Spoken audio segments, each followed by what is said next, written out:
Now, security analysts here in the Great Lakes region say that during its one-year extended mandate, MONUSCO should align its actions with existing peace frameworks and negotiations and avoid any form of bias in order to effectively implement the signed agreements. Adam Skrizera with the details on that. On December 19, 2025, the UN Security Council extended the mandate of the UN peacekeeping mission in the DRC, MONUSCO, to 1 year. The decision came with renewed responsibilities, including protecting civilians, preventing, repelling and stopping attacks on refugee camps, supporting the disarmament, demobilization and reintegration of former combatants, and monitoring compliance with the arms embargo.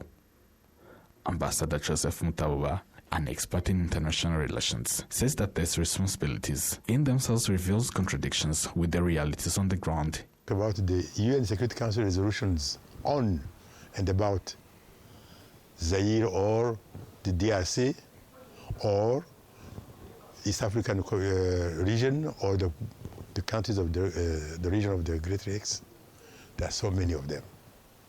So to tell you that 2808 to me is a yes, it's a new figure, a new number, following 2773, and so on. I can go up to 1553, which created the group of experts and so on. To me, there's nothing new.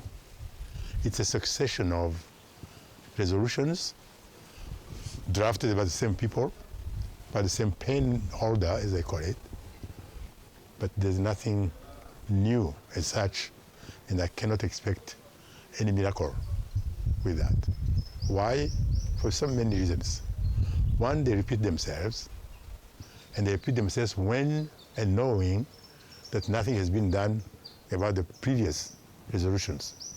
The operational mandate of MONUSCO's Force Intervention Brigade FIB has also been revised to enable it to play a stronger role in restoring peace and security in Eastern DRC. Established in 2013, the brigade is authorized to conduct offensive operations against armed groups, either independently or jointly with the FARDC.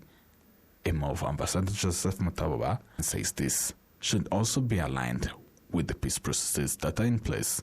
Because when you look at what has been going on, Rwanda process, the Nairobi process, just call them any common name if you want. Then the Washington process, we call them anything we want.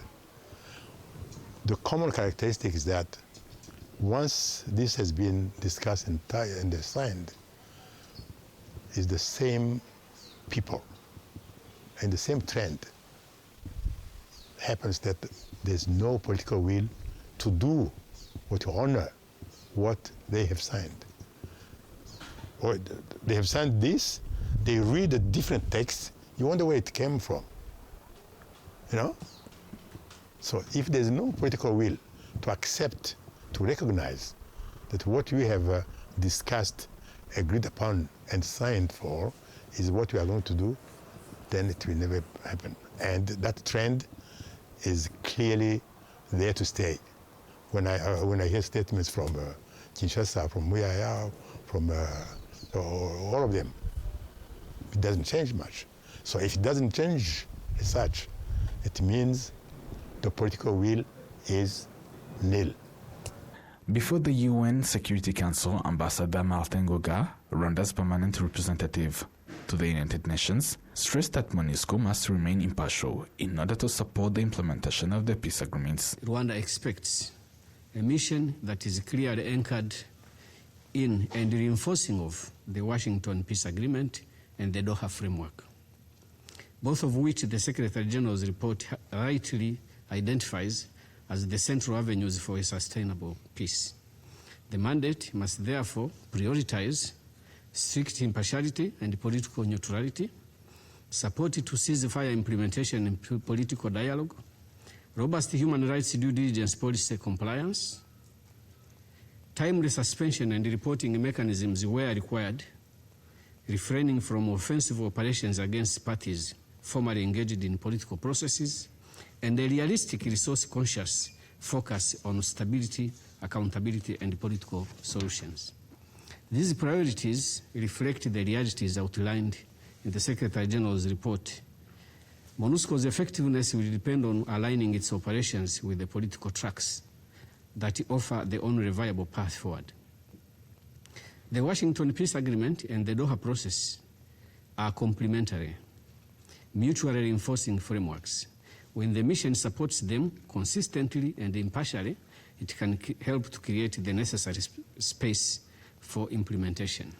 During the one-year extension, MONUSCO will continue to deploy 11,500 troops, 443 police officers, military observers, and civilian personnel, bringing the total number of its personnel to about 600. Adam Squizera, RwandaTV News.